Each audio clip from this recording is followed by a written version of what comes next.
মহাৰাজা আহিব মহাৰাজাক চাবলৈ অজস্ৰ মানুহ আহিব ভৰি পৰিব হেনো খানাপাৰা খেলপথাৰ সেই কাৰণে ভাঙি পেলোৱা হৈছে ডাঙৰ ডাঙৰ শিলেৰে নিৰ্মাণ কৰা খেলপথাৰৰ চৌপাশে থকা দেৱালো আবদ্ধ কৰি পেলোৱা হৈছে সাধাৰণ জনতা অহা যোৱা কৰা পথো জয়ানগৰৰ পৰা অহা দিশৰ পৰা খানাপাৰা পশু চিকিৎসা বিজ্ঞান মহাবিদ্যালয় খেলপথাৰলৈকে এছুৱা পথত সাধাৰণ প্ৰজাৰ আহজাহ আজি পুৱা 11 বজা মানৰ পৰাই বন্ধ কৰি ৰখা হৈছে অথচ মহাৰাজা আহি সন্ধিয়াহে উপস্থিত হ'বই গুৱাহাটীত মহাৰাজা অহা পথছোৱাত সাধাৰণ জনতাৰ কি কাম সেয়েহে খানাপাৰাৰ লগতে জিএছ ৰোডৰ দুয়ো কাষে থকা পদপথৰ ব্যৱসায়ীৰ দোকান বন্ধ ৰাখি 3 দিনৰ কাৰণে ক্ষুদ্ৰ ব্যৱসায়ীক কৰা হৈছে হাৰাশাস্তি 3 দিনৰ বাবে হয়তো কাৰোবাৰ চৌকাত জুই নজ্বলিবও পাৰে একো আহে নাযায় ৰজা মহাৰাজাৰ প্ৰজাহে কষ্ট পাব প্ৰজাহে লোকচান হ'ব সকলো সামৰি আমাৰ আজিৰ এই দা ভিউ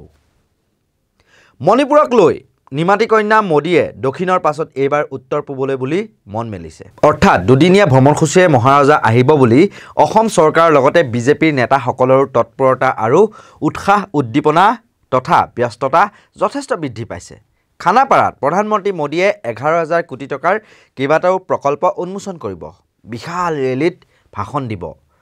ৰোড শ্ব'টো অংশ ল'ব নকলেও হ'ব যে এয়া হৈছে বিজেপি তথা প্ৰধানমন্ত্ৰী নৰেন্দ্ৰ মোদীৰ নিৰ্বাচনী এজেণ্ডা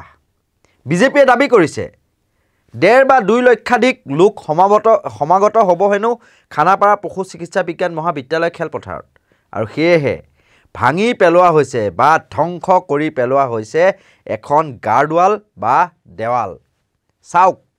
ডাঙৰ ডাঙৰ শিলৰে বন্ধা হৈছিল এখন দেৱাল যদি আমি ধৰি লওঁ প্ৰধানমন্ত্ৰী নৰেন্দ্ৰ মোদীৰ অনুষ্ঠানটো বা প্ৰধানমন্ত্ৰী নৰেন্দ্ৰ মোদী খুব বেছি 1 ঘণ্টা বা খুব বেছি 2 ঘণ্টাৰ কাৰণে সেই খেলপথাৰত উপস্থিত থাকিব বা জনতাক সম্বোধন কৰিব কিন্তু তাৰ বাবেই ভাঙি পেলোৱা হ'ল এইসমূহ দেৱাল চাওক কিদৰে ভাঙি পেলাই থোৱা হৈছে শিলসমূহ ডাম্পাৰত শিলসমূহ ভৰাই থকা হৈছে এখন জেচিবিৰে প্ৰধানমন্ত্ৰীৰ নামতেই বাৰু অস্থায়ীভাৱে ভাঙিলে এই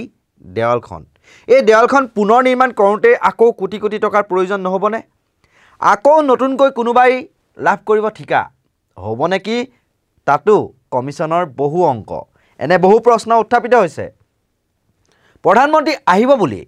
এনেধৰণে এটা ৰাজহুৱা সম্পত্তি ধ্বংস কৰাটো উচিত হৈছেনে এটা ব্যক্তিগত সংবাদ প্ৰতিষ্ঠানত দেৱাল ভঙাৰ বাতৰি পৰিৱেশন কৰাৰ পাছতে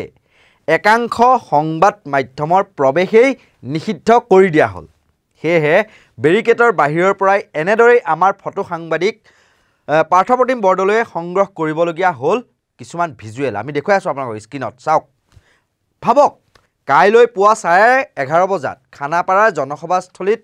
ভাষণ দিব মোদীয়ে কিন্তু 24 ঘণ্টাৰ পূৰ্বৰ পৰাই একাংশ সংবাদ মাধ্যমক প্ৰস্তুতিৰ বাতৰি কৰিবলৈও প্ৰৱেশ কৰিবলৈ নিদিলে বা বাধা আৰোপ কৰিলে আৰক্ষীয়ে কিয়নো তেওঁলোকে ভুলটো দেখুৱাব পাৰে সেই দেৱাল ভঙা খানাপাৰাত গৈ কি দেখিলে আমাৰ সাংবাদিক মৃন্ময় বৰুৱে শুনক তেওঁৰ মুখৰেই একচুৱেলি আমি যেতিয়া সংবাদ ল'বলৈ গৈছিলোঁ বাতৰি প্ৰচাৰ কৰিবলৈ যিহেতু কাইলৈ প্ৰধানমন্ত্ৰী আহিব তাৰ কাৰণে আমি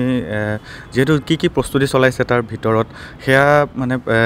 বাতৰি সংগ্ৰহৰ কাৰণে আমি গৈছিলোঁ কিন্তু দেখিলোঁ তাত গৈ যেতিয়া আমি ভিতৰত প্ৰৱেশ কৰিব বিচাৰিলোঁ তেতিয়া আমাক বাধা প্ৰদান কৰিলে তাৰ আৰক্ষী বিষয়ে যে ক'লে যে তেনেকুৱা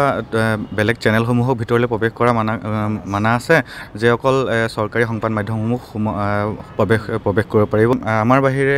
আৰু তেনেকুৱা ধৰণৰ আৰু বহুতকেইটা চেনেল আছিলে সেইকেইটা চেনেলকো সোমাবলৈ বাধা প্ৰদান কৰিছিলে বাতৰিটো প্ৰকাশ হোৱাৰ পাছত দেৱালখন যে ভাঙি পেলাইছে তোমাক দেখিছিলে কি ক'বা এই ক্ষেত্ৰত দেৱাল আচলতে আমি দূৰৰ পৰা দেখিছোঁ দেৱাল গোটেই দেৱালখনে ভাঙি দিয়া হৈছে আমি দূৰৰ পৰা দেখোঁতে যি ট্ৰাক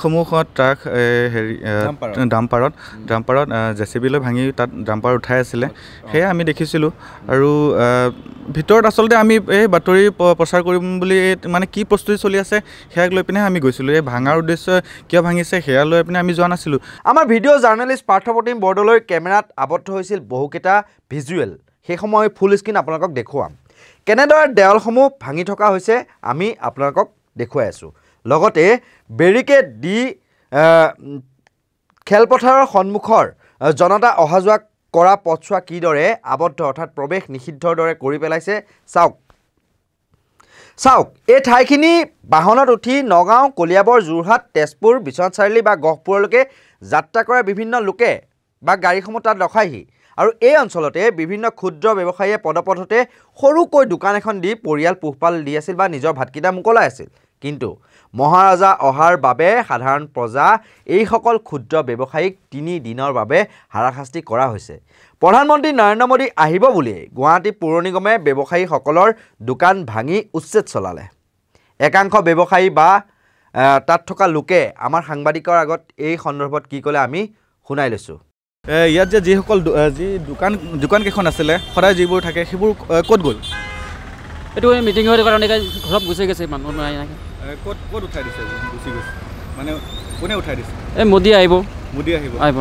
কাৰণে এইবোৰ দোকান উঠাই দিছে উঠাই দিছে কেতিয়ালৈকে উঠাই কালি আহিব দোকান কেইখন কিমান দিনলৈকে বন্ধ কৰিছে আজি 3 দিন হ'ল 3 দিন হ'ল নে 3 দিনৰ কাৰণে কৰিছে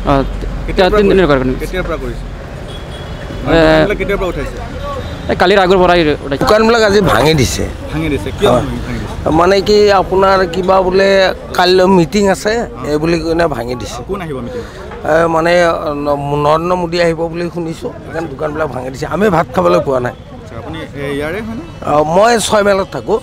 হয় খাবলৈ পোৱা নাই আজি মিছা কৈ লাভ নাই কষ্ট হৈছে নেকি কষ্টটো হৈছে ভাত খাবলৈ পোৱা নাই এতিয়ালৈকে চাহ খাব পোৱা নাই ৰাতিপুৱাৰ পৰা দোকানসমূহবিলাক ভাঙি দিছে जीएमसी वाले तोड़ दिया क्यों वो मीटिंग होने वाला है ना मोदी जी आने वाला है इसलिए अच्छा मोदी जी आने वाला है कौन दुकान सब उठा दिया है तो उन लोग को दिक्कत होगी हाँ दिक्कत तो है अच्छा तो 3 दिन के बाद फिर से उठा बिठाने को बोला है क्या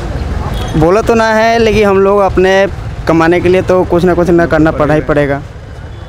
নাই একেবাৰে বন্ধ নহয় 3 দিন মানৰ কাৰণে বনাব এই মিটিং শেষ হ'লে আৰু দিব দিছে আকৌ পুনৰ ইয়াতে যি দোকান আছিলে আকৌ বহিব পাৰিব আচ্ছা সেয়া কোনে কৈছে আপুনি মানে জিএমচি মানুহ আহি কিনে কৰিছিলে সঁচাকৈয়ে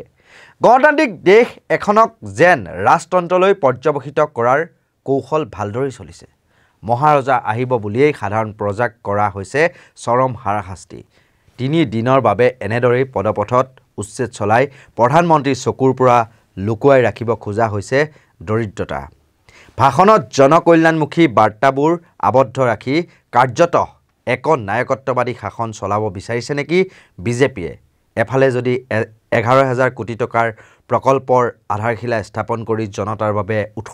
উৎসৰ্গা কৰিব প্ৰধানমন্ত্ৰী নৰেন্দ্ৰ মোদীয়ে আনফালে আকৌ প্ৰধানমন্ত্ৰী আহিব বাবেই হিমন্ত চৰকাৰে পদপথৰ দোকান উচ্ছেদ কৰি দৰিদ্ৰতা লুকুৱাব খুজি সাধাৰণ ৰাইজৰে পেটত যেন থিয়গুৰ সোধালে বা তেওঁলোকক হাৰাশাস্তি কৰিলে আৰু প্ৰধানমন্ত্ৰীৰ ভাষণ শুনিবলৈ জনসমাগম হোৱাৰ দোহাই দি ভাঙি পেলালে কোটিটকীয়া এখন দেৱাল মন কৰিব ইতিমধ্যে ৰাজ্যৰ বিভিন্ন স্থানৰ পৰা গুৱাহাটীলৈ বাছ ৰেল আনকি নগাঁৱৰ পৰা বাইক ৰেলী কৰি বিজেপিৰ কাৰ্যকৰ্তাৰ লগতে যুৱ মৰ্চাৰ লাখ লাখ কাৰ্যকৰ্তা ৰাওনা হৈছে গুৱাহাটীলৈ মনটো এইখিনিতে খেলিমেলি লাগি গৈছে এয়া বিজেপিৰ দলীয় নিৰ্বাচনী ৰণদংকা নে প্ৰধানমন্ত্ৰী নৰেন্দ্ৰ মোদীৰ চৰকাৰী কাৰ্যসূচী সেয়া যিয়েই নহওক ৰজাক আদৰিবলৈ সাধাৰণ প্ৰজাৰ হাৰাশাস্তি কোটিটকীয়া ৰাজহুৱা সম্পত্তিও ভাঙি পেলোৱা হ'ল 3 দিনৰ বাবে ভাবক এই প্ৰশ্নৰ উত্তৰ ৰাইজলৈ এৰিলোঁ আৰু আমাৰ এই বিশেষ প্ৰতিবেদনৰ মোৰ সৈতে সহায় সহযোগিতা আগবঢ়ালে ভিডিঅ' জাৰ্নেলিষ্ট পাৰ্থপ্ৰতিম বৰদলৈ আৰু মৃন্ময় বড়ুৱে চাই থাকিব নৰ্থ ইষ্ট নাও ধন্যবাদ